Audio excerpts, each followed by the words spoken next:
not on my bio is the fact that as a co-op student, I did spend 5 years working for NASA at Marshall Space Flight Center, so I've always had a passion for space.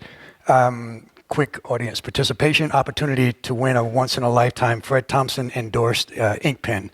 What year did NASA first recruit an astronaut? And by the way, I wasn't involved in that search. Again? 50? 59, very good. 1959. The process actually started in 1958. They got it done in 1959. Very good. Things have changed a bit. You will get a pen. Absolutely, you will get it. Absolutely. And that really is one of a kind. Okay, so this slide could actually have a lot of different meanings. A new frontier. You see in the background, LinkedIn, Facebook, not on there are things like Glassdoor. So I want to talk about the impact of technology on our industry, both as it relates to us in the recruiting side and to you as potentially using the process of recruiting. And again, that could have a number of different meanings. One could very well be the challenge for this gentleman to get into one of those companies, by the way, who are also very much involved now in the satellite industry. As you know, Google and Facebook are launching satellites, and so there's some very, very interesting transitions happening in social media, in technology, as well as in the satellite industry.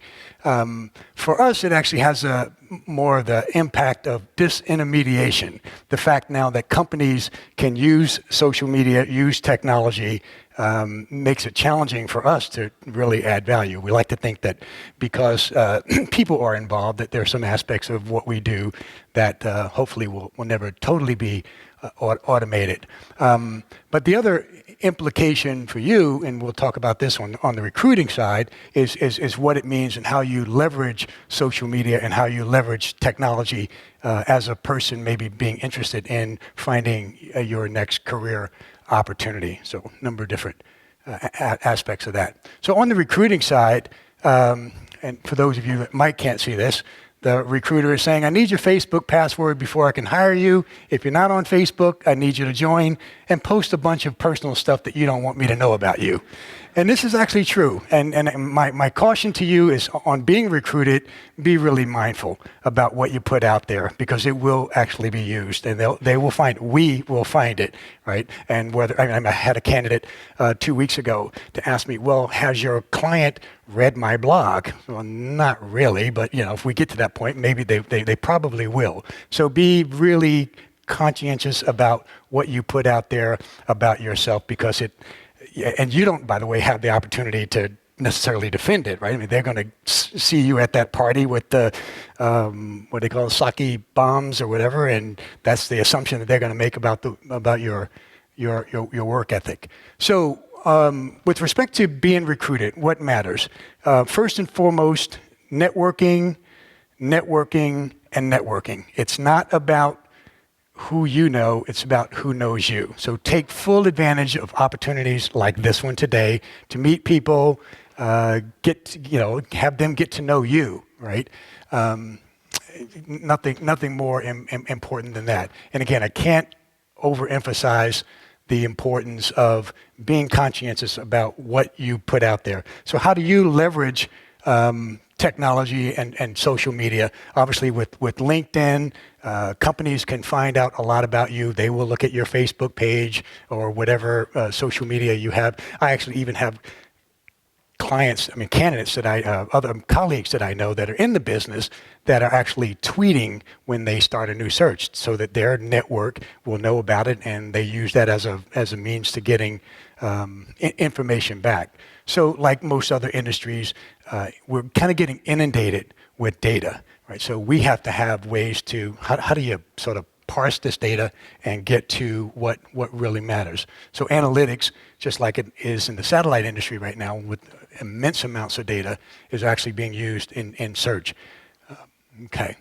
And then on the resume and profile, again, for those who may not see that, it says it's an interactive resume. Just tap on the screen to create the job candidate of your dreams, and then type my name at the top. Well, that's not exactly how you want to use technology.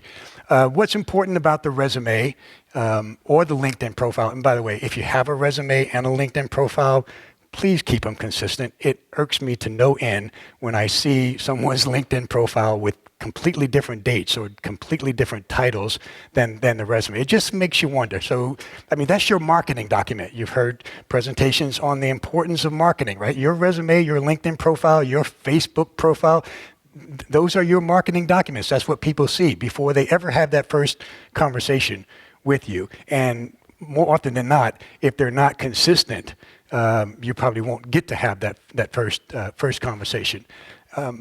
The one advice I give on writing a resume is have it focus on accomplishments, not just on responsibilities.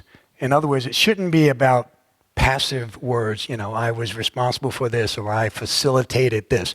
What did you actually accomplish, and how did what you accomplish really contribute to growing the business? That is, after all, what businesses care about. What contribution can you make? Why would I hire you? The only reason I'd want to hire you is because you can contribute to us growing. That's why we're doing this in the first place. We want to grow. We want to accomplish things, whether it's putting satellites in space or building widgets. We want to grow.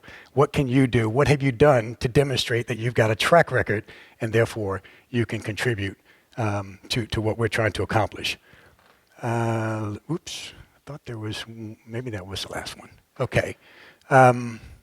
Yeah, and keep it real. I mean, you all know, I'm sure you've heard the stories of people who exaggerate their resumes or their profiles and they claim that they did X, Y, Z, right? Make it about you. So in summary, not just in this industry, but in technology in general, I think it's an incredibly exciting time. Leverage social media in a smart way, leverage technology in a smart way.